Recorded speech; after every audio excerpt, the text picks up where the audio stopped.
Real Sociedad 1, Real Madrid 2. What a way! What a way to lose the top of La Liga, right?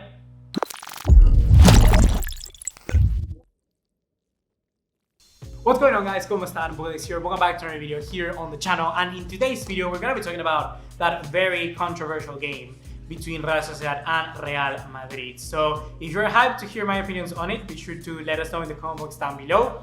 And just before starting off, I would like to say for all of you who are not Barcelona fans, that I know there are a few here on this channel, and for anyone who might be coming who is new, well, like you may already probably heard, I'm a Barcelona fan, but I'll try to be as unbiased as possible because in reality, this is a problem that also affects Barcelona in a way, because Barcelona also are given referee advantages, be it this season or be it the one before. Teams tend to benefit from things like this, and the point of this video is to analyze that game and really see how things should be changed, because I want this improvement, not just because of the sake that Barcelona can get back to the top and win a La Liga title. I honestly couldn't care less, but it would be more about the long-term future of the implementation of something as useful as VAR can actually be, and how we must fix referees. So keep that in mind. I'm not coming from a place from hate, because I don't hate anything. I don't hate no one in football. I come from a place of being critical and giving feedback so that the entire sport can improve. So you haven't heard already what happened? Well, Real Madrid got a victory at Anoeta 2-1 against Real Sociedad in a very controversial affair. Starting off in the very first half, very early into it, we saw a deadly elbow from Casemiro onto Real Sociedad player, and I forget the name from the player from Real Sociedad, but my goodness, Casemiro. He went all in, and that is something that should be reviewed by VAR. Here I beg the question, how can you possibly not have seen that?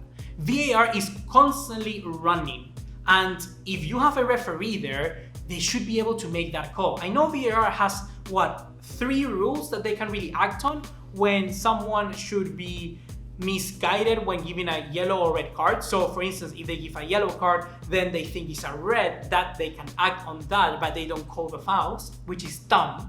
Then they can also come into when a penalty might be given or not, and then also an offside. That is nonsense, guys. That is absolute nonsense, because VAR shouldn't act once a referee calls. VAR should be always acting, should be always active.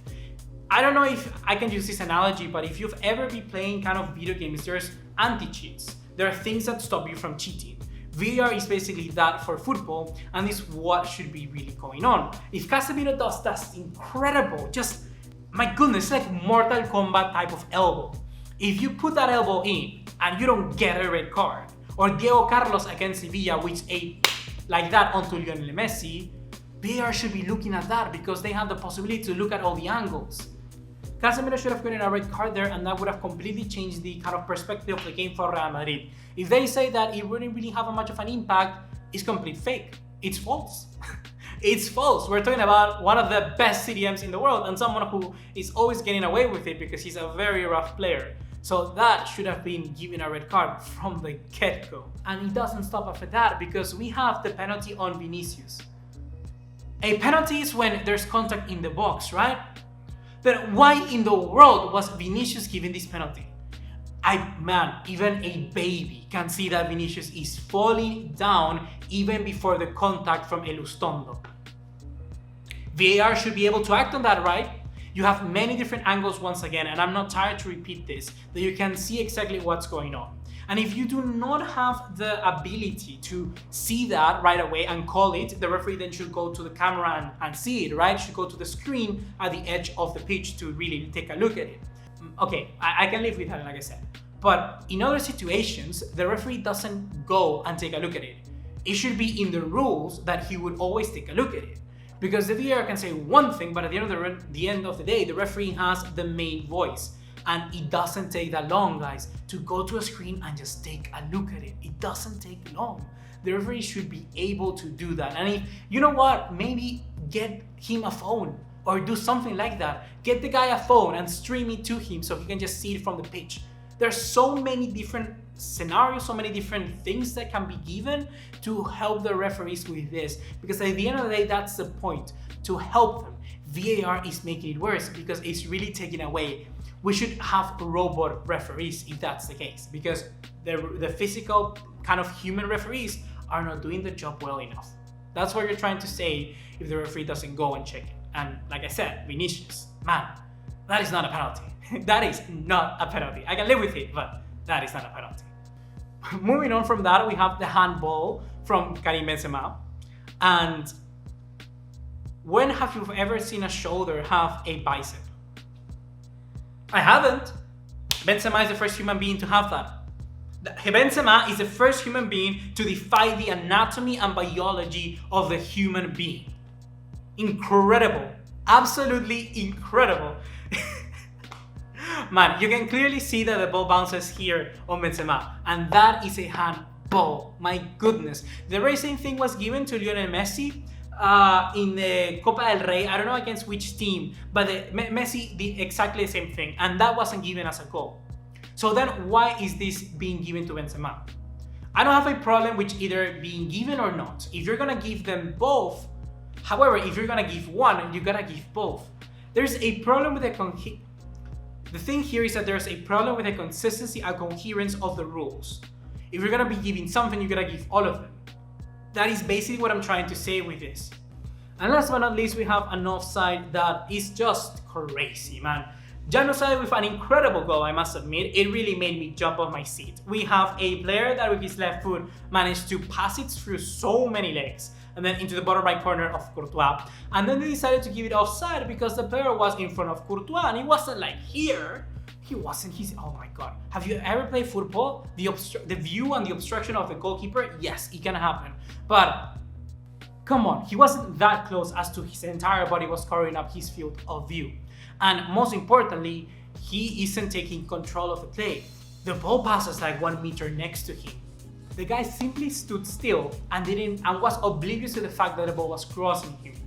And yet then that was given as a goal. And Real Madrid benefited of a similar situation to that not too long ago. We have a goal that was given with a player of Real Madrid doing the exact same thing. So like I said, once again, please have consistency and coherence when it comes to the rules, because then that's why fans get annoyed. That's when they get mad. So finally, I guess that you would also like my opinion on the entire thing. And well, indeed, I must say that Barcelona, of course, suffer from this ridiculous situation. My goodness, it's heist. It's a heist. It's a money heist. That's basically what it happened. It's annoying, it's frustrating, but I can live with it. I can live with it because winning a La Liga like that doesn't fill me, you know? And that's something that I have no problem in saying. For instance, if Barca win the Champions League this season, I would celebrate it, yes, but I wouldn't be bloating and it wouldn't fill me as a fan because I want to see Barca win it the right way, you know, the best way possible.